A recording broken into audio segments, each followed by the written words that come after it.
o Brasil está cheio dessas histórias. O duro é a gente criar, a gente, sensu lato, né, a gente pensador, todos nós, cidadãos, elaborarmos um modelo que atenda a todo mundo. Né? Então, eu, quando penso, eu não posso pensar em São Paulo. São Paulo está fácil. Tá fácil. Está fácil. Não é à toa que você falava, qual é o impacto?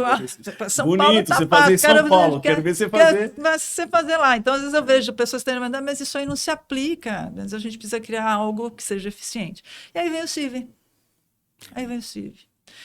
Porque você vive, o mundo inteiro discute, a Organização Mundial, a OCDE, discute a dificuldade, a escassez de profissionais de saúde, porque eles buscam cada vez mais os grandes centros pelas facilidades para compor sua família, para reger suas escolhas, né? É ali onde estão as residências, para ele as residências em saúde, sensu lato, né?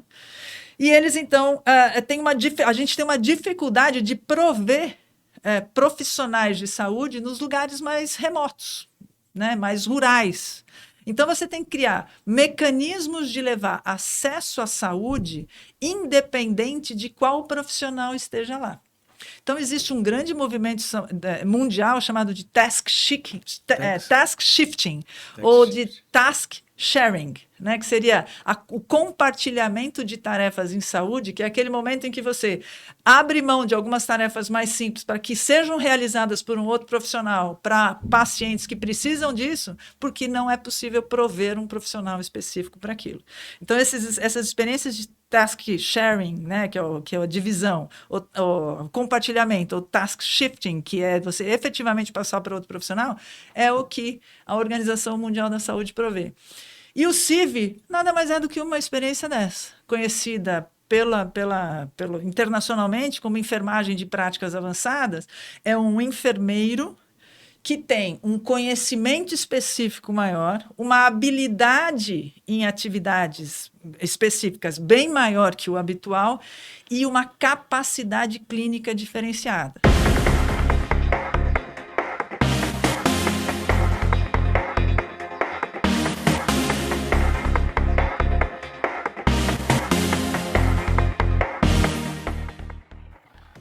Olá, sou Valtecir Lopes, consultor técnico da revista Emergência, e o Emergência Entrevista de hoje traz nada mais, nada menos que a Marisa Malvestio, uma grande professora, uma grande enfermeira, que vai colaborar com a gente hoje no nosso podcast. Marisa, seja bem-vinda. Obrigado, amigo. Muito bom te encontrar aqui, muito bom. Que maravilha, hein? Hoje fazemos 19 anos que nos conhecemos. Que conta é essa, cara? Muito distante. Isso é muito bom. Não falar um não pra você nunca, né? Tem que vir. Tem que vir, né? Bater papo. Ah, obrigado, Marisa. Olha, eu vou falar o currículo da Marisa. Ela não sabia, mas eu peguei. Tá aqui. Ela falou, não fala não, vou falar. Ó, ela é enfermeira com pós-doutorado em enfermagem, MBA em gestão. Atua na gestão de pesquisa e intervenção e educação no campo de atendimento pré-hospitalar há mais de 35 anos, é enfermeira do SAMU São Paulo, é consultora técnica e faz parte da coordenação geral de urgência e emergência do Ministério da Saúde. Isso, Marisa? Pois é, fiz parte da coordenação como consultora até 2018, fiquei um tempo fora e agora voltei para assessorar na nova política de urgência aí. Da Câmara Técnica. E autora de vários livros, colaborou em alguns capítulos, tudo, conta pra gente. Então, arredondar em 35 anos dá nisso, né? Arredondei nos 35, você arredondou uma conta nos 35, né? Que legal! E eu lembro uma coisa assim, Marisa, eu ia com umas ideias para você, eu lembro uma vez que eu fui com umas ideias assim, né? Eu chegava todo empolgadão, isso tem anos atrás. Eu chegava com você fazia assim para mim, Valtecir, espera. Qual é o impacto? Qual é o impacto? Suas ideias são boas, mas qual é o impacto? E eu faço isso com meus alunos até hoje. Quando os caras veem, pera, qual é o impacto? Segundo a Marisa Malvestio, qual é o impacto? Pois é, tem muita coisa boa que a gente pensa, eu chamo muito, tem muita gente deuda, né? Que tem um monte de ideias, mas a gente precisa avaliar o que é possível, o que é custo eficiente, né? O que tem impacto efetivamente no sistema de saúde. E a gente hoje trabalha com sistemas de saúde, né? Então não pode mais ser a gente não pode mais ter coisas isoladas. Isso diariamente, né? São boas ideias, mas são... Boas ideias. Hoje conversei com um amigo queridíssimo, amigo nosso também, de Santos, sobre uma ideia excelente de pesquisa. Ele, Marisa, é tão bom conversar conversar com você. Eu falei, acho que não é que é uma questão boa, é só a gente vai clareando as ideias, né? E juntos a gente fica melhor, né? Foi fantástico. Melhor. Que legal. Marisa, a história, você falou 35 anos, assim, é uma história maravilhosa, linda. Sou suspeito para falar de você, você é uma pessoa conhecida no Brasil inteiro, muito especial. Você não tem uma pessoa que não lembra de você. Alguns alunos que eu cito se emocionam, tem, foi minha professora, não sei o quê, nossa. E falam assim com aquela coisa de currículo, né? Nesses 35 anos, Marisa, como é que foi? Cara, eu sou apaixonada pelo pré-hospitalar. Mas eu não comecei no pré-hospitalar. Comecei como enfermeira trabalhando numa atividade junto às creches, assim que eu me formei. E o mais interessante é que eu me formei muito jovem, muito. Eu entrei na faculdade muito jovem, porque eu entrei na escola muito jovem. Aos 20 anos eu estava formada e fui trabalhar com uma área da prefeitura que cuidava de creches. Rapidamente eu fiz um concurso público para me efetivar na prefeitura e tive a opção de escolher entre o hospital e continuar onde eu estava. Aquela foi uma das decisões que eu me lembro até hoje, no carro, com a minha mãe e meu então noivo, né, para decidir, ficar no hospital. Eu podia decidir, eu estava numa posição muito privilegiada ali para escolher. E escolhi ir para o hospital. Foi a melhor opção que eu fiz, porque um ano depois eu recebi um convite para organizar um atendimento de urgência que era feito nos hospitais. Então, olha como acontecia. Ambulâncias que ficavam nos hospitais, quando tinha um chamado telefônico que chegava no telefoninho do hospital, lá o telefone fixo do hospital, alguém ligava ali no hospital. A ambulância saía com 2 profissionais que eram do hospital. Então, era o condutor e mais um técnico, um enfermeiro, era quem estava disponível. E aí o convite veio para mim para organizar isso, para a gente treinar essas pessoas. E veio de ninguém menos do que hoje o Dr. Carlos Eide, que na época era para mim ele era uma sumidade, era o secretário, o correspondente ao secretário de saúde, e esse convite veio dele. Então, ali, eu falo que essas escolhas o Eide vai estar conosco hoje também. Coisa boa, você vai ver, ele é fantástico, uma pessoa fantástica. Fantástico. E ele que estava ali nesse início das minhas decisões. E a gente fazia pré-hospitalar com as ambulâncias brancas que estavam dentro do hospital. E, eventualmente, eu não conseguia ninguém para atender, e aí eu mesmo. Tem tu mesmo, né? Como é que é aquela história? Tem uma ambulância aí desse? Era eu mesmo que ia. E a paixão começou dessas pequenas experiências. Era assim que a gente fazia. Até que justamente o Dr. Carlos Eide organizou isso, talvez a gente converse disso mais, você vai conversar com ele. Claro. Ele organizou muito melhor, começou a pensar no sistema, e a gente entrou, então, com treinamento, com ambulâncias dedicadas, com equipes dedicadas, e o cenário mudou até chegar no que a gente tem hoje. Então, eu digo que eu estou no SAMU antes dele chamar SAMU. Então, é muito confortável para mim falar dele, falar bem e falar mal. Falar dos desafios que ele tem, falar das coisas que a gente precisa enfrentar ainda. Para mim é tranquilo. Eu estava lá, eu vi passou pela minha frente. Passou em todos os estágios. Exatamente. Ajudei, desajudei, atrapalhei. A gente acho que mais ajudou, né? Mais ajudou do que comprometeu. Foi uma paixão, né? Você vê o que era e o que é hoje, né? Um sistema, né? Um sistema comparável aos maiores sistemas do mundo, com resultados importantes, desfechos importantes. Hoje, no SAMU de São Paulo, a gente está com indicadores de retorno à circulação espontânea no pós-parada impressionantes, né? Impressionantes. Fruto da dedicação de muitas pessoas, mas prioritariamente do investimento que foi feito no SAMU. E esse investimento é de toda a ordem, né? De gestor, de capacitação, né? De educação permanente. Então, os resultados que você vai vendo no sistema, por isso eu dizia para você, não, qual é o impacto? Qual é o impacto? Até hoje eu continuo assim. Não, espera um pouquinho. Qual é o impacto? Hoje a gente vê. Realmente, esse seria um ótimo impacto, né? Ver as pessoas retornarem. Eu sempre fazia a lição de casa antes de abordar você. Eu falei, deixa eu estudar um pouquinho. Se eu posso perguntar isso, agora acho que eu vou. Agora eu tô pronto. Você é fantástico. Mas é isso, eu vi ele nascer. Ele nasceu. Eu brinco com os meus alunos, eu falo assim, e o trem da sua vida já passou? Porque o meu trem foi aquela oportunidade, né? A oportunidade de... E eu me lembro, o Dr. Carlos Eide perguntou assim para mim, ele achou que eu era... Olha a frase que ele usou comigo num curso de primeiros socorros que nós fizemos lá no hospital. Ele falou assim para mim, olha, eu acho que você leva jeito. Ele falou para mim, eu acho que você leva jeito. Você sabe inglês? Eu falei, Yes. E usei 50% de todo o inglês que eu tinha. O outro 50% era no, né? Não. E eu falei, não, mas eu posso melhorar. Ele falou, não, a gente vai trabalhar, vem um pessoal do Canadá aí, vou colocar você num curso. Vem o pessoal do Canadá, uns paramédicos fazer um curso, e eu acho que vai ser muito legal para você, você pode ajudar muito. Olha só. Que coisa, Olha essa só. história. Eu não sabia dessa história. Essa Então, aí, posso voltar? puxa, Essa história é fantástica. Essa eu não sabia. Então, vou te dizer, quando eu entrei na escola, eu tenho 2 irmãos muito mais velhos do que eu, e eu queria porque queria ir na escola. E a minha mãe falou, olha, para a professora lá da escolinha do bairro, olha, nossa, ela quer ir na escola, ela fica me perturbando, ela chora quando os irmãos saem para a escola, não tem uma aula que ela possa assistir. Aí a professora, tá bom, vou colocar ela aqui. Né? E eu tinha, sei lá, 5 anos. E aí, olha, ela não vai passar de ano, ela vai continuar a turma, só se valer muito a pena a gente passa ela de ano, né? E aí conta a minha mãe que ela fala, deixa ela ir para frente, quem sabe ela não se dá bem, né? Fui para frente, até o doutorando falou assim, acho que você leva jeito também, eu vou deixar você fazer o curso. Acho que eu estou cheio de gente, cheio de pessoas vibradoras que vibram a meu favor e ficam me dando essas oportunidades. Mas essa energia sua é sensacional.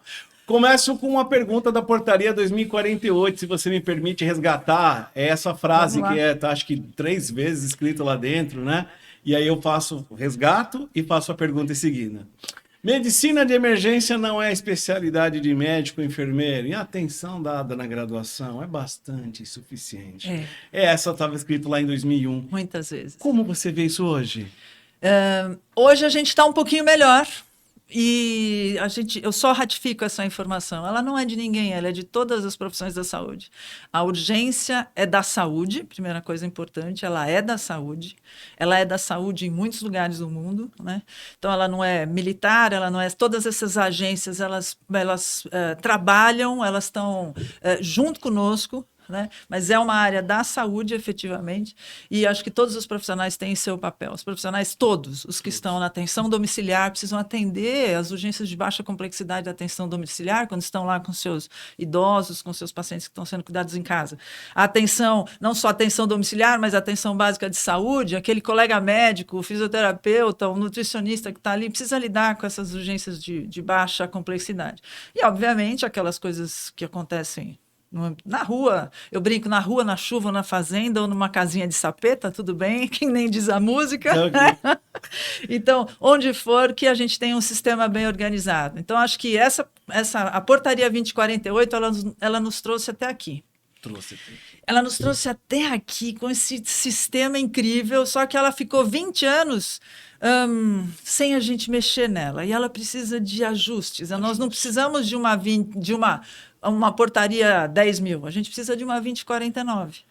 Né? Uma portaria que se ajuste a 20 anos de desenvolvimento, de tecnologia nova, de conhecimento em saúde. Né? Então, ela precisa de ajustes.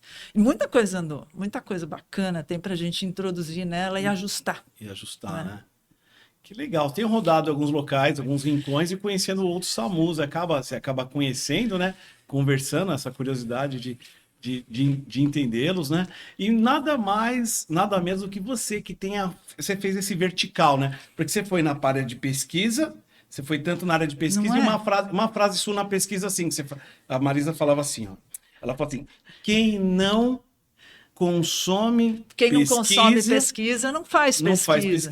Quem não lê, né, pesquisa, quem não consome efetivamente, né, faz leitura crítica de pesquisa, não consegue fazer a sua, porque a sua crítica fica muito reduzida, né, a sua capacidade de compreensão fica rasa. Estou dizendo que eu sou profunda, nem que outros são rasos, só estou dizendo que você, ao consumir, tua capacidade fica muito melhor. Então, o seu olhar fica diferente. Né? E o que é interessante é que eu ajoelhei no chão, fiz gestão, dei aula e fiz pesquisa. E não pense que isso foi de uma escolha deliberada, não. Foram contingências do momento, porque eu sempre fui uma servidora pública, e o servidor público sabe que a cada X tempo, né, ele vai passando por diferentes áreas. Então, ele vai para assistência, ele vai para gestão, quando enxergam nele uma possibilidade de melhoria, ele volta para assistência quando entra alguém que não vai com a cara dele, ou que tem uma certa restrição ao seu método de trabalho, ou então que tem outro olhar. olhar sobre as coisas, a gente tem que entender isso. Então você fica circulando, né? E eu me lembro quando veio a pandemia, que eu estava na atenção, na assistência. Veio a pandemia, eu fiquei 2 anos da pandemia na assistência. E faleceu meu pai, eu estava um pouquinho cansada já, foi bastante pesado. Eu decidi me aposentar com 30 e poucos anos, já tendo ultrapassado o tempo necessário. Falei, eu vou ajudar a enfermagem, porque o CIV não saía, né? Que acho que é um assunto nosso. Já está faltando, não adianta eu ficar aqui ajoelhada no chão. Eu ajoelhada no chão, eu vou ajudar o paciente que eu estou ali cuidando. Efetivamente, isso me dá um prazer imenso. Não era a sua missão real. Mas eu não vou ajudar ele aqui. Eu quero voltar. Com essa experiência que eu tive ali, eu consegui voltar a enxergar diferente e fui fazer o pós-doutorado. E aí consegui colocar minhas ideias em artigos que aí ajudaram as pessoas a pensar também. Essa é a história, né? Você vivenciou ali a assistência, vivenciou a educação, vivenciou a pesquisa. Aí parece que as coisas fluem, as ideias, elas encontram um caminho. Já que você puxou, e o CIV? Como é que ficou? Ele foi, voltou, ele fica, ele vai? Depende, você quer aonde? Falar do CIV na Espanha? Com dois enfermeiros e um técnico, talvez a gente possa falar. A gente pode falar também do CIV em Portugal. Vamos? Do CIV em Portugal, um técnico de emergência e um enfermeiro, mais o condutor. Talvez a gente possa falar do CIV na Tailândia. Quer falar do CIV na Tailândia? Não. Ou na Suécia? 2 enfermeiros na Suécia. Talvez a gente possa falar, já sei do que você quer falar. Você quer falar do CIV, que é o suporte intermediário de vida. Então, a presença do enfermeiro, que é a grande característica do CIV, a presença do enfermeiro dentro de uma unidade pré-hospitalar. Quer falar do bombeiro de Los Angeles? Pois é, o bombeiro de Los Angeles tem enfermeiro lá na unidade deles. O bombeiro de Los Angeles, que é o responsável pelo serviço público de pré-hospitalar na cidade de Los Angeles, que é maravilhosa, eles começaram a perceber que o número de pacientes com intoxicação por drogas ilícitas, K9, fentanil, era muito alto. E que a capacidade deles de lidar com esses pacientes era muito limitada, porque eles não tinham competências em saúde para avaliação clínica desses pacientes. Eles também começaram a perceber lá em Los Angeles, os bombeiros de lá, começaram a perceber que tinha muito idoso, o número de idosos na cidade estava subindo muito. Eles então optaram, a solução não está na nossa competência, a solução está na competência em saúde. E eles começaram a procurar quem eles colocariam na ambulância, eles optaram pelo enfermeiro. O CIV nada mais é do que uma experiência de implementação do enfermeiro na assistência pré-hospitalar numa unidade onde ele organiza o modelo assistencial. E foi o que fizeram lá em Los Angeles. Então, é desse que você quer falar? É desse? Não, do nosso. Olha só, aqui no Brasil a gente também fez essa opção. Assim como nesses lugares todos, né, era uma questão de melhorar a capacidade da primeira equipe que chega. Esse é o grande mote do CIV. A maior parte dos países no mundo, eu diria que 100%, porque esse é um modelo pré-hospitalar, é um modelo de dupla camada, né? Você tem uma camada que é mais presente operacionalmente no sistema, mais presente nos territórios, que é o suporte básico. Então, geralmente é uma equipe ou militar treinada, então os bombeiros, ou então especificamente treinados paramédicos, ou profissionais de saúde treinados. Na formação deles, né? MT1, MT2, MT3. Exato. Então, eles fazem Canadá, suporte básico. Isso, varia um pouquinho entre os países, mas, basicamente, essas equipes, que geralmente têm bastante competência, salvam muitas vidas, elas estão mais presentes no território, mais capilarizadas. E aí, se elas se depararem com um paciente cuja necessidade de saúde seja para além do que eles são capazes, eles chamam uma dupla camada, que vem ou de helicóptero, ou vem, né, sabe-se lá como, ou vem numa dupla camada terrestre mesmo, né, que é o avançado, que aí pode ser só médico, só enfermeiro, ele tem vários modelos, mas basicamente é sempre em dupla camada. O que se percebe hoje nos países, nesses países que estão estudando seus modelos? Você tem uma primeira camada que chega com mais capacidade de execução, é mais valoroso, mais custo-eficiente. E bom para o paciente e bom para o sistema. Uma coisa custo-eficiente é bom para o sistema. E uma coisa que leva mais capacidade, o paciente tem um resultado de acesso resolutivo muito melhor. Muito melhor. Conclusão, esses países estão mudando e aumentando a capacidade da primeira equipe que chega e mudando a forma como a equipe que chega em dupla camada efetivamente chega. Então, helicóptero ou VIR, que então você aproveita melhor, né? Porque há uma escassez de mão de obra que está cada vez mais preocupante no mundo inteiro. Então, não adianta você encher de ambulâncias um sistema pré-hospitalar. Então, hoje eu gosto de sistemas, né? Eu falei para você, em alguns lugares, eu gosto de estudar sistemas, porque, deixa eu te dizer, a solução não está numa invencionice que alguém dorme e acorda com a ideia.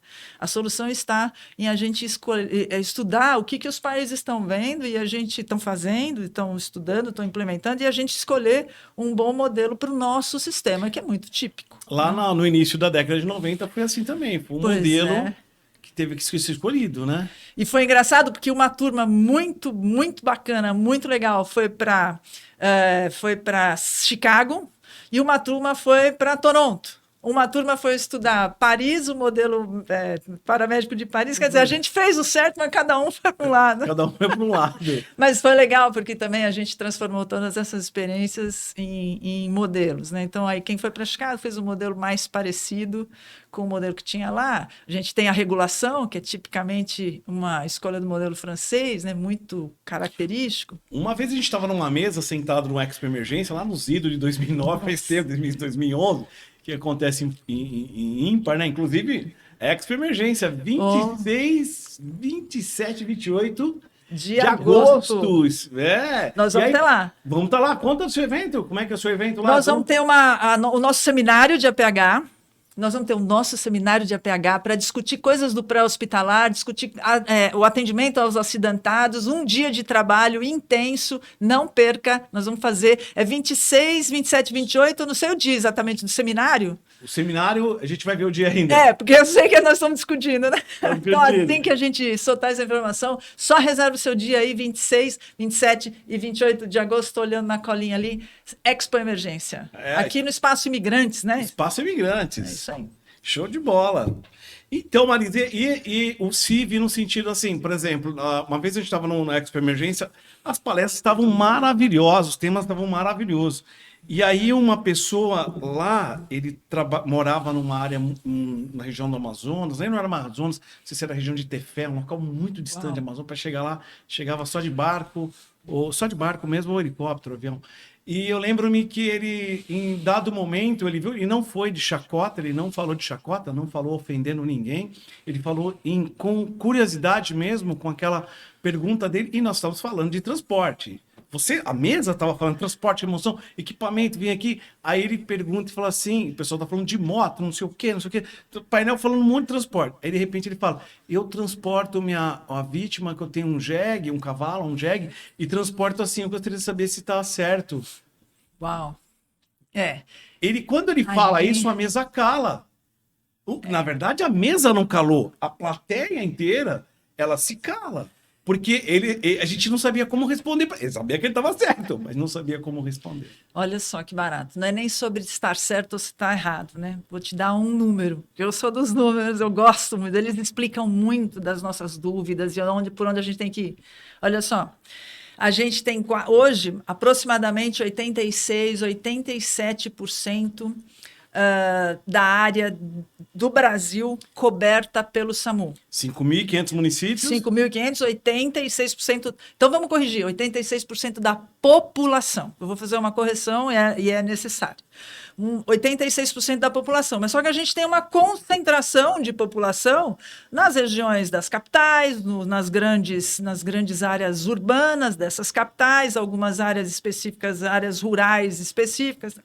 Mas a gente tem aproximadamente 35% de cobertura populacional cuja ambulância do SAMU não está na sua cidade, está na cidade do lado. Vizinho. Então, não é que a sua cidade é coberta, você está numa área regionalmente coberta, mas ali na sua cidade não está. Só que a próxima cidade está a 50 quilômetros. E você tem pouco mais de 20% de área descoberta. Conclusão, meu amigo.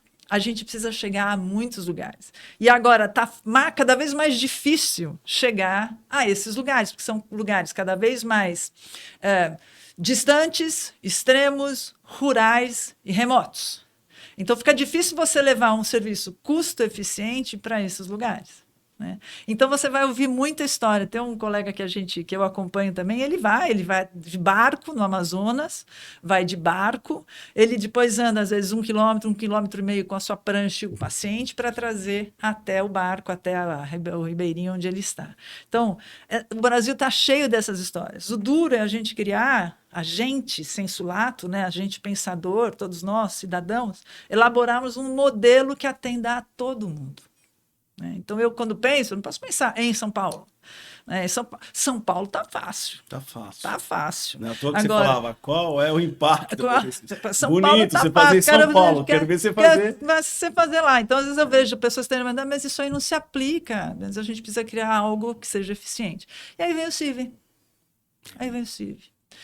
Porque você vive, o mundo inteiro discute, a Organização Mundial, a OCDE, discute a dificuldade, a escassez de profissionais de saúde, porque eles buscam cada vez mais os grandes centros pelas facilidades para compor sua família, para reger suas escolhas, né? É ali onde estão as residências, para ele, as residências em saúde, sensulato, né? E eles, então, a gente tem uma dificuldade de prover profissionais de saúde nos lugares mais remotos, né, mais rurais.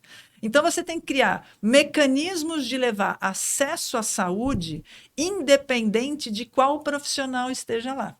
Então, existe um grande movimento mundial chamado de task shifting ou de task sharing, né, que seria o compartilhamento de tarefas em saúde, que é aquele momento em que você abre mão de algumas tarefas mais simples para que sejam realizadas por um outro profissional para pacientes que precisam disso, porque não é possível prover um profissional específico para aquilo. Então, essas experiências de task sharing, né, que é a divisão, o compartilhamento, o task shifting, que é você efetivamente passar para outro profissional, é o que a Organização Mundial da Saúde provê. E o CIV nada mais é do que uma experiência dessa, conhecida internacionalmente como enfermagem de práticas avançadas. É um enfermeiro que tem um conhecimento específico maior, uma habilidade em atividades específicas bem maior que o habitual e uma capacidade clínica diferenciada. Então, esse cara ele é capaz de tomar decisões clínicas a partir de e executar procedimentos por conta de suas habilidades específicas maior do que um outro grupo.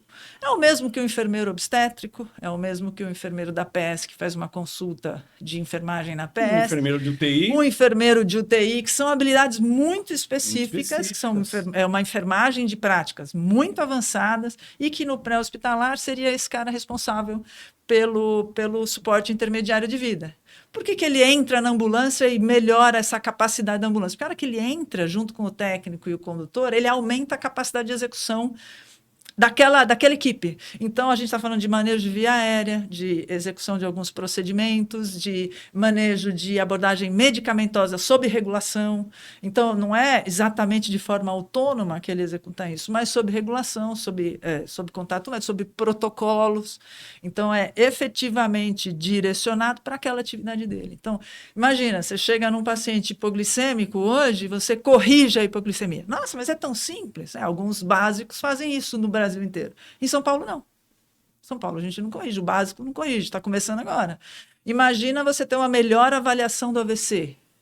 Imagina você iniciar com o AS na dor no peito.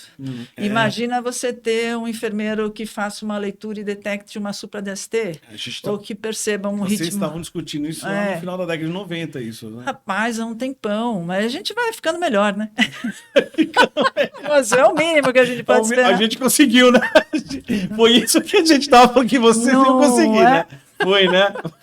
Pois foi. E aí vem uma disruptura absoluta que foi o Covid, né? Que aí a demanda por processos de saúde aumentou muito. Então, aí a falta de profissionais de saúde, a indisponibilidade de profissionais fez com que a tal da divisão das tarefas, do compartilhamento, task sharing, né, precisou ser feito. E isso no mundo inteiro. Então, aí o que vieram? O COFEN entendendo, não, o enfermeiro pode sim manejar um ventilador mecânico, o enfermeiro pode sim caracterizar uma morte óbvia, o enfermeiro pode sim fazer um manejo de via aérea, pode sim fazer uma abordagem medicamentosa sob protocolo sempre, sob regulação sempre. Então, veja que precisou vir uma disruptura importante em todo, né, no mundo para a gente entender que a gente precisava compartilhar melhor as tarefas, porque você ter um mando e desmando só de um indivíduo é muito pesado para ele e muito pesado para o sistema de saúde. Para os dois, né? Pros dois. Me corrija. Recentemente, as resoluções do COFEN sobre o CIB foram suspensas. Não Como é? está? Decisão judicial se cumpre. Né? Foi isso que nós todos fizemos. Então, houve uma definição de suspensão temporária, em primeira instância, da resolução 688, que reconhecia o enfermeiro ajoelhadinho no chão, como ele já está lá desde 2004, aqui em São Paulo, desde 2004. Olha só, a 2048 é de 2002. 2002. Em 2004, a gente já tinha uma equipe com enfermeiros só. Né, para a gente ver como que os sistemas foram se adaptando. Né? Mas essa decisão judicial veio para suspender a resolução 688 e a 718, que tratavam basicamente, a primeira, o COFEN reconhecendo o enfermeiro na composição do suporte intermediário, foi a primeira vez que se falou em suporte intermediário, antes se falava o enfermeiro no atendimento pré-hospitalar, e também uma suspensão da abordagem da lista de agravos tempo-dependentes, onde a abordagem medicamentosa era reconhecida pelo COFEN. Né? Então, a decisão judicial se cumpre, assim foi cumprida, elas foram suspensas e seguimos. A questão é que a nossa lei do exercício profissional, que é de 1986, ela fala que a gente pode seguir protocolos institucionais. Ela também fala que a nossa lei do exercício profissional, a lei do enfermeiro, né, da enfermagem, e fala do enfermeiro, do técnico, do auxiliar, ela fala que a gente pode, além de seguir protocolos, a gente é responsável pelo cuidado ao paciente crítico. Então, no CIV, a gente não estaria fazendo nada do que seguindo os protocolos conforme previsto na nossa lei do exercício profissional, abordando os pacientes críticos dentro dos nossos protocolos, atuando sobre a mais absoluta legislação do país. Né? Fora isso, a gente tem outras resoluções, como a 641, que trata do manejo de via aérea, outras resoluções que tratam de abordagem de observação do paciente em morte óbvia, então a capacidade do enfermeiro em enxergar os sinais, os poucos e parcos sinais de morte óbvia e definir a morte óbvia e com a ajuda da regulação. Quer dizer, embora a 688 tenha sido suspensa, outros documentos legais amparam. Né? Fora isso, o enfermeiro pode estar dentro da ambulância, porque o Cadastro Nacional de Estabelecimentos de Saúde, o CNES, o CNES, como alguns chamam, né? O CNAI, tem gente CNAIS, aquelas coisas, aquelas siglas. Ele permite a inclusão do enfermeiro na equipe. Quer dizer, então, o que fez o Conselho Federal de Enfermagem foi extremamente louvável. Ele reconheceu que o enfermeiro estava ajoelhado ao solo, fazendo cuidados ao paciente crítico, e amparou esse colega, porque ele já, na pandemia, a gente trabalhou muito, e trabalha até hoje. Né? Hoje a gente tem o chamado CIV, né, que nada mais é do que o enfermeiro no atendimento pré-hospitalar, num modelo assistencial onde ele é protagonista, em quase todos os estados. Então, a gente tem no Sul experiências fantásticas, a gente tem aqui em São Paulo, no Rio de Janeiro, a gente tem na Bahia, a gente tem em Minas serviços fantásticos que hoje baseiam. Hoje, São Paulo tem mais de 30 ambulâncias com suporte intermediário de vida, onde o enfermeiro protagoniza uma modalidade assistencial. Que maravilha. Você falava eu vou falar a palavra, me corrija, de concessionária, que não é concessionária, que é quando você tem uma cidade, aí você tem vários SAMUs. São serviços...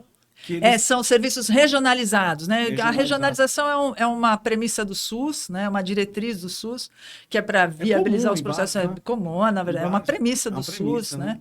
E os serviços trabalham, assim como qualquer serviço no SUS, o SAMU, um dos componentes aí da política de urgência que faz parte do SUS, ele trabalha em processos regionalizados. Então, várias cidades que não teriam condição de abrir uma central de regulação, elas se unem num processo que é civil, político, econômico, elas se unem para organizar para organizar sua central, suas viaturas, elas iniciam, obviamente, o SUS tem várias instâncias que são respeitadas, passa por um processo decisório interessante, mas complexo, e aí se faz esse SAMU regional. Né? SAMU regional. Vi com o Rogério, que é um colega lá de Minas, né? Ele falando até com animais peçonhentos, esses medicamentos, eles vencem, né? Muitas vezes não utilizados, então eles acabam deixando numa área, tudo não centralizado nos hospitais, né? Fazendo um teste lá com eles. E onde ele ficava com uma viatura específica para com acidentes com animais peçonhentos, que ele deslocava de um ponto A a um ponto B, mas que se não gerassem, acho que 1 ou 2 horas, né? Ela tem uma divisão para isso, né? Essa abordagem medicamentosa desses acidentes, o FID e tal. Porque estavam vencendo muito esses medicamentos, né? E aí é um problemão. Mas isso tudo é muito bem gerenciado pela vigilância no SUS. Muito bem gerenciado. E o SAMU também. O SAMU está fazendo a parte dele também. Que maravilha. E a história marcante aí? O que você tem de história marcante na sua vida aí? Que foram várias histórias, né? Cara, Um perrengue. Perrengão foi atender o primeiro acidente da TAM, né? Aquele acidente da TAM é um perrengue que eu não esqueço nunca.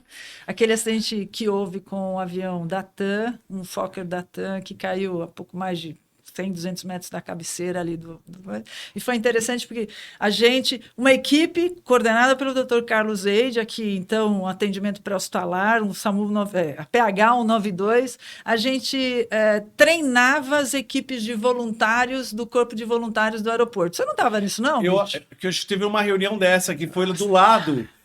Participando, não foi na Cruz Vermelha essa reunião? Alguma coisa. Eu fui nessa reunião, acho que 2 semanas depois. O lance foi o seguinte: a gente fez o curso, eu vou ficar devendo a data, porque é impossível para mim você pegar de sopetão assim. Não lembro essa data. Mas a gente fez o curso com eles, era um curso de 2 semanas, e culminava num exercício simulado de incidente de múltiplas vítimas, que era feito ali num cantinho perto dos bombeiros ali no aeroporto. Foi feito simulado, a gente treinou, fazia briefing, debriefing e tal, fomos para casa.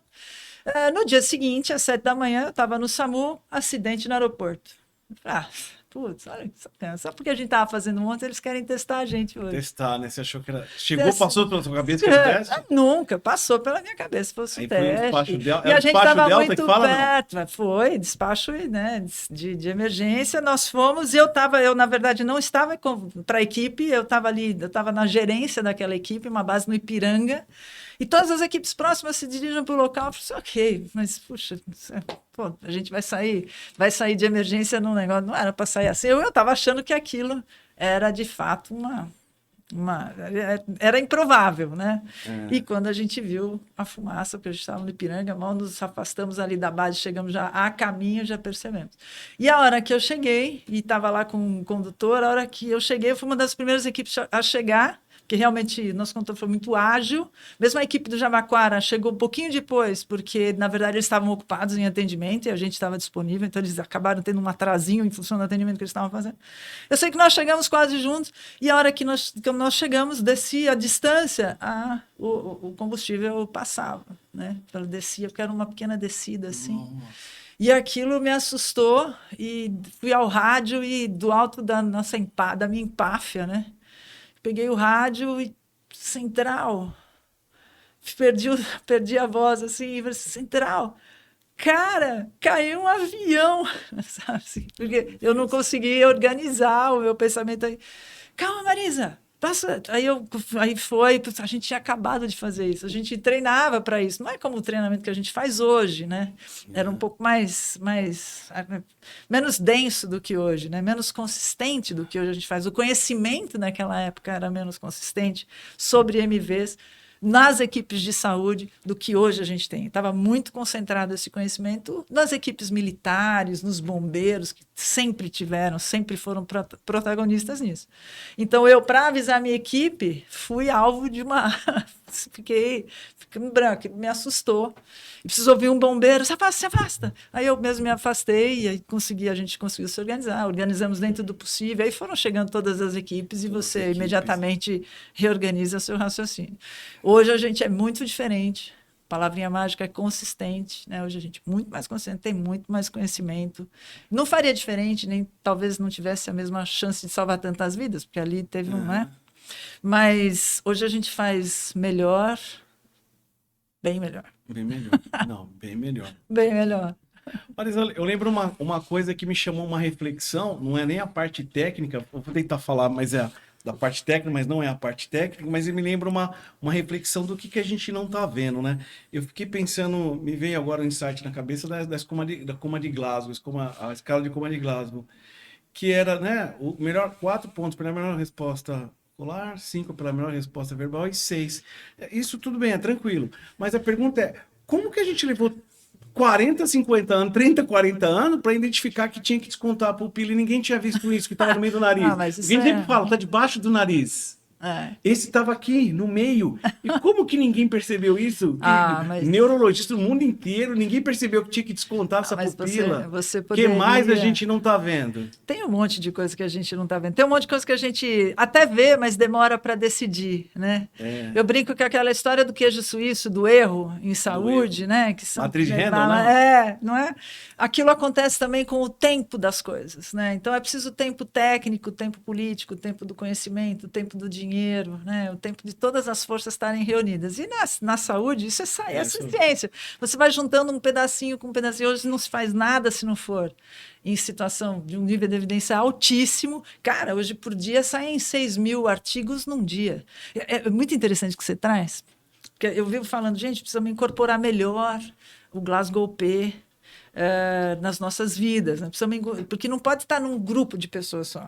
Mas é difícil você incorporar o Glasgow P para alguns serviços. Você precisa treinar as pessoas a fazer essa leitura, interpretar. Que é difícil. Isso acontece. E às vezes eu vejo algumas pessoas vêm no SAMU, 3.000 pessoas, um transatlântico SAMU de São Paulo, 3.500 pessoas, ou qualquer SAMU regional, grande. 3.500? Pois é, o SAMU de São Paulo, 3.500, 3.800 pessoas, e eu não falo só por ele, falo pelos SAMUs que eu conheço por aí, 2.000, 3.000 pessoas.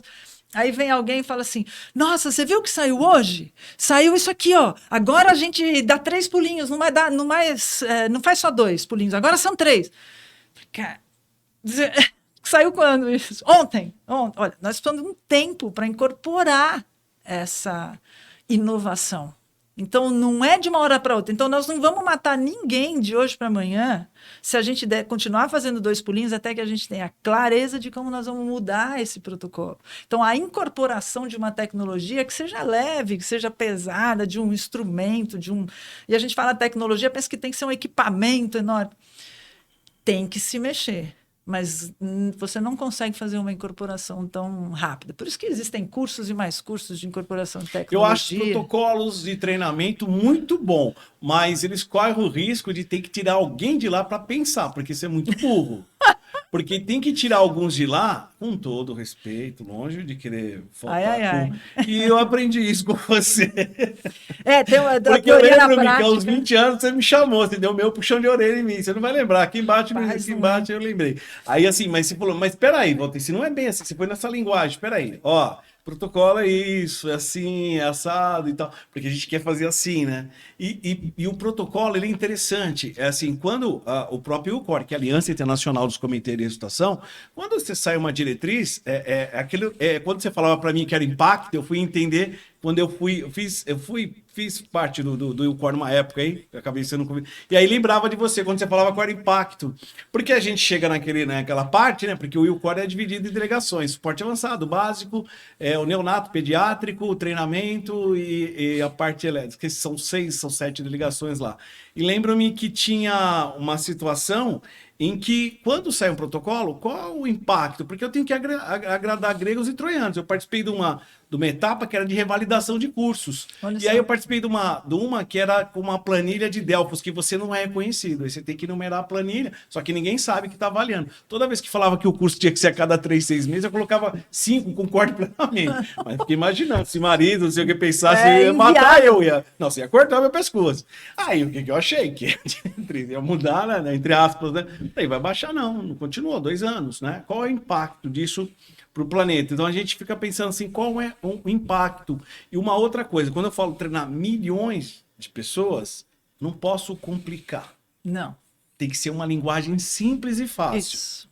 Só que Segredinho. só que eu tenho que ter algumas pessoas que pensem um pouquinho fora disso. Alguém tem que estar pensando porque fora da caixa. senão isso aí vai demorar a atualizar isso aqui. Porque se Exato. todo mundo pensar que essa sequencinha aqui, ó, Alguém tem que estar olhando de fora. alguém tem que estar Na olhando de próxima fora mudança. para a próxima mudança melhorar isso aqui. Isso é praxe. Só que a gente tem que ter mais pessoas assim. Precisa. Só que é muito difícil você treinar um cara desse. Às vezes leva 15, 20 anos para formar um cara desse. Você deixar um cara, né, maduro. Que ele consegue ver isso e consegue ver aquilo. Isso não vai dar. Isso Senão é ele fica inaplicável. só. Tá ótimo, nota 10 para ele, nota 10. Só 10 é o máximo. Eu só posso dar 10 para ele. Eu tô falando que é nota 10 para ele. Mas eu preciso ter um que consiga ver aquilo do lado de fora. E olha que interessante. Lembro-me que você falava isso pra mim lá, e eu peguei, Olha você falava só. e falava assim, eu falava, Tô não, mas vendo. ela falou um negócio, mas espera aí, não foi assim que eu aprendi, espera aí.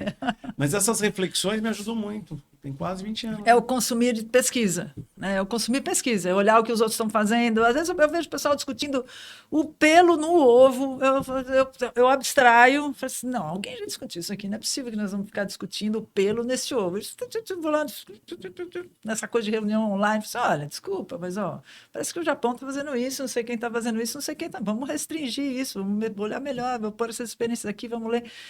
E é engraçado. Aí eu vou te dar um exemplo, você estava falando, me lembrei. É muito engraçado, você encontra os colegas profissionais dos serviços por aí um olha para você e fala assim, você já tem compressor automático de RCP no seu serviço?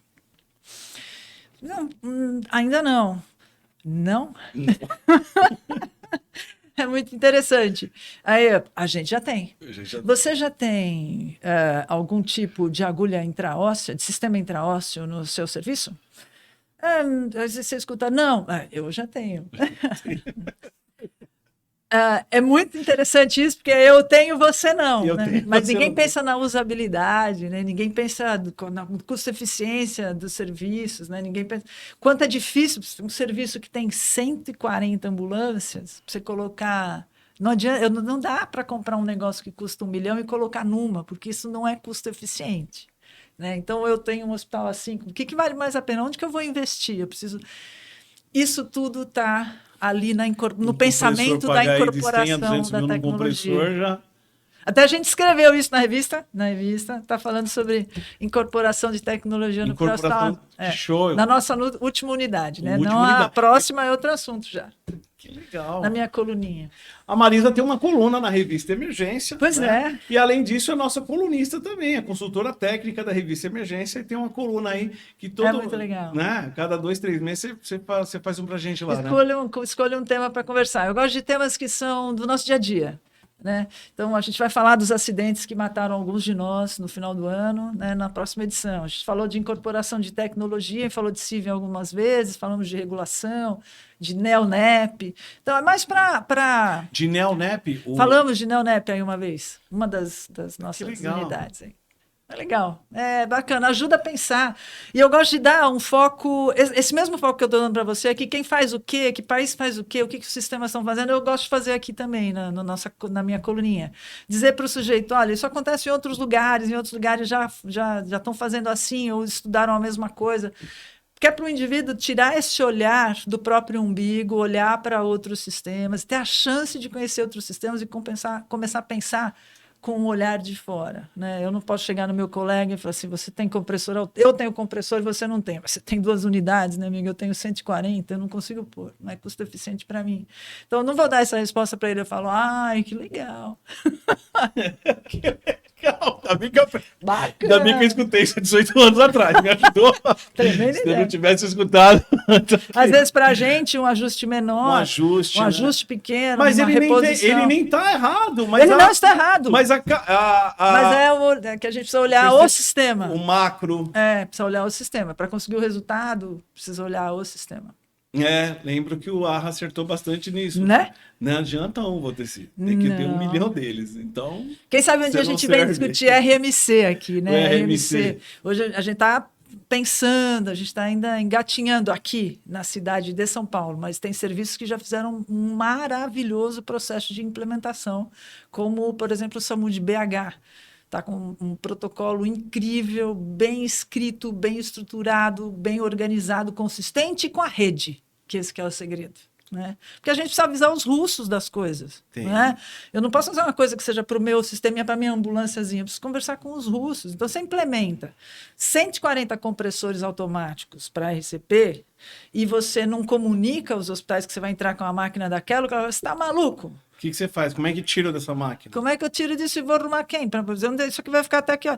Então você precisa estabelecer protocolos de relacionamento com os outros Mesmo componentes que da os rede. níveis de Assim evidência vai. deles ainda, ela é classe 2B, né? Ainda o nível de evidência é um pouco mais baixo ainda. Hashtag. Né? Hashtag, classe 2B, né? Eu lembro-me que Mas tá uns tudo bem. 18 anos atrás eu pegava esses autobusses, saía para rodava os congressos aí do Prevenor e a gente acabava levando para demonstrar como funcionava, né? Claro que é sensacional tudo, interessante você colocar, mas pode ser que em algumas situações não dá. Chegava todo empolgado, aí o pessoal do SAMU vinha e tal. A gente se empolga com a tecnologia. Se empolga. Porque qualquer coisa que venha para ajudar. Para ajudar, né? A gente tem uma.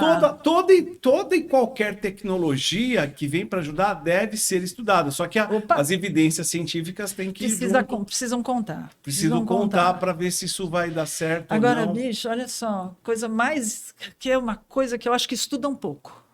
Que paixão é essa que move os profissionais do pré-hospitalar? É uma coisa, as pessoas são apaixonadas. Eu me pergunto, porque eu também não sei como isso acontece comigo, porque eu saí do SAMU com 34 anos e voltei um ano depois para ajudar a treinar 1.800 pessoas e voltei por paixão. Assim. Então, que explicação tem essa? E essa é a minha história, mas tem um monte de outras histórias maravilhosas. Que você Quanta conhece, gente que tinha os que estar socorristas aqui. que você conhece, os seus colaboradores, vários, todos praticamente. Com histórias 1 milhão de vezes melhores do que a gente está conversando aqui. Histórias de vida também, de construção, né, pessoal, que tinham que estar aqui hoje, mas hoje fui eu, você resolveu me convidar, vai ter que convidar. Mas tem pessoas maravilhosas que podiam estar aqui contando histórias, mas o que elas têm em comum é essa paixão pelo próximo. Acho que essa sensação do ajudar o próximo ela é muito, muito mobilizadora. E é isso que faz as pessoas serem apaixonadas. São apaixonadas. Uma mistura ali de adrenalina. E a gente defende, né? Defende. Não, a gente defende. Alguns defendem a ponto de fisicamente. E aí alguns se aproveitam disso. O sistema às vezes se aproveita disso. Todos os lugares. Porque a mão de obra boa também. Boa e barata, né? Isso tinha que ser reconhecido de forma menos honorífica. De fato. Eu concordo com você. Marisa. A gente concordou em alguma coisa, hein? Ao final. Não, a gente sempre concordou. Não quer você falar, eu ficava pensando. Tem que fazer as reflexões minhas aí. Que nada. Marisa, deixa eu perguntar para você. O que te inspira? Quem te inspirou?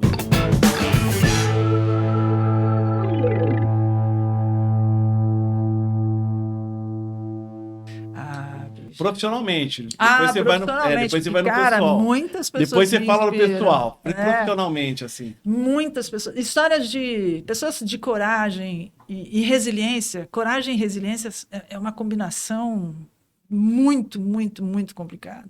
Né? Porque você ser resiliente para aguentar a fase boa, a fase ruim, para ter coragem de buscar a coisa boa, é uma força. A coragem e a resiliência são muito sinérgicas. Então, pessoas que têm esse mesmo perfil me encantam. No perfil pessoal, né, então, familiar, em vários âmbitos, até na história, no cinema, né, grandes personagens da literatura. Então, assim, eu poderia te enumerar pessoas que eu assisto e falo assim, uau, isso é coragem, né? Isso é resiliência em histórias do cinema, né? Mas acho que no campo profissional, se a gente tivesse que resumir a uma pessoa, tem uma pessoa que, às vezes, ela comenta, ela mostra o caminho para mim. Eu gosto de conversar com ela. 2 pessoas em especial no ambiente profissional. Uma pessoa é a minha orientadora, a professora Regina Márcia Cardoso de Souza. A doçura e a dureza dela foram muito impactantes para mim. Ela me mostrou caminhos, eu era uma pessoa que não sabia escrever uma frase, ela construía a frase comigo. Hoje eu faço isso com os meus alunos, faço isso quando eu escrevo. E é interessante, eu escrevo uma frase para um artigo e depois falo assim, nossa, a Regina jamais deixaria eu escrever isso. Eu falo para mim mesmo, se a Regina está aqui, me mata. Então, ela é inspiradora. A forma como ela me moldou é muito inspiradora. A Marisa, ali, pesquisadora, vai dentro do que eu posso me chamar de pesquisadora. Do ponto de vista profissional do SAMU, acho que o Dr. Carlos Eide, ele foi ele me mostrou os caminhos. Foi ele que estava dirigindo o trem quando o trem passou na minha frente. Ele falou, vem, você vai gostar, você leva jeito. Eu nunca me esqueço, você leva jeito. Né? E eu estava um pouco decepcionada com a enfermagem, era uma enfermagem um pouquinho reticente, muito submissa, eu sou meio contestadora, aquilo estava me incomodando, me causando um certo desconforto. E aí me descobri no pré-hospitalar. Mas eu poderia enumerar um monte de momentos em que... E mesmo quando a gente conversa sobre coisas que ele até, por exemplo, pode ser até contrário a mim, ele ainda assim fala, mas pensa de tal forma, né? Às vezes eu não sei, não sei se eu vou fazer isso. Calma, quer tomar um café? Então, isso você passou para frente, né? Inspirador. Você deu até umas bordadas. Agora, vou te dizer, para tudo isso caminhar, eu tenho uma pessoa atrás de mim que está sempre lá. Chama Carlos. Quando eu não estou, ele está. Tivemos o prazer de conhecê-lo nos encontros, verdade. né? Senão não dá, né? Você precisa ter um lugar para voltar, uma pessoa para voltar. E ele está sempre lá. Ele agora tem um especial, né? Cara, eu tenho um filho, marmanjo, casado, que é o Renan. Ele é um empresário, fisioterapeuta da saúde. E eu tenho uma neta. Ela tá realmente, ela me reconectou com as coisas da vida, assim, do mundo. Eu estava muito focada no meu trabalho, ela me reconecta. Reconecta, né? É uma força avassaladora. Uma força avassaladora. Não interessa quem eu sou para ela. Eu sou só a vovó Mar. E aí, ela não sabe que eu fiz, o que supostamente eu possa ter criado, não interessa. Eu sou só a vovó Mar, e ela só quer fazer as coisinhas que ela curte. Então, isso é fantástico. Fantástico, né? Ela só gosta de mim porque eu tô ali. Você tá ali. É muito legal. Conversei com essa bela pessoa, que é a Marisa, a professora Marisa, que me ajudou também lá no passado, com os conselhos muito bons, que serviu para reflexões. E o Emergência Entrevista fica aqui. Obrigado, Marisa. Quer dar um tchau para nós? Obrigada, cara. Foi muito legal estar aqui. Eu nunca participei de um evento assim. Acho que eu tentei conversar com você, fiquei meio sem graça, mas acho que foi muito legal. Muito bom estar aqui com você. Obrigado, Marisa. Beijo. Beijo. Emocionei aqui.